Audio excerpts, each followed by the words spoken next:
Hey guys, welcome back to the channel. In this tech tutorial video we're going to show you how you can create a new space in your account on GitHub. For example, if you'd like to keep your repositories organized and use Microsoft Copilot, for example, to work with you on your tasks, issues and repositories from one place or space. So let us dive into this. So what you want to do is navigate to GitHub, log into your account and click into these three lines in the top left.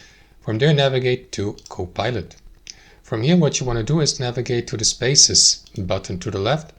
And from here, you may create a new space or navigate to one of your already created ones.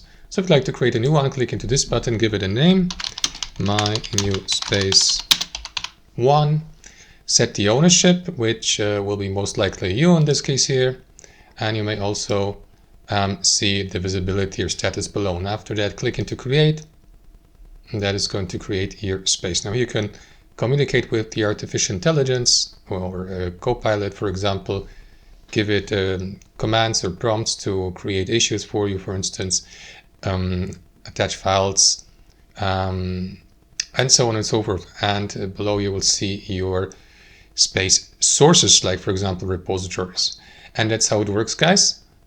If you'd like to navigate between your spaces, navigate to this button to the left and select the space you'd like to go with. Click into these three dots and either delete, duplicate, share, or edit the given space. That's it. Thanks for watching and I'll see you next time.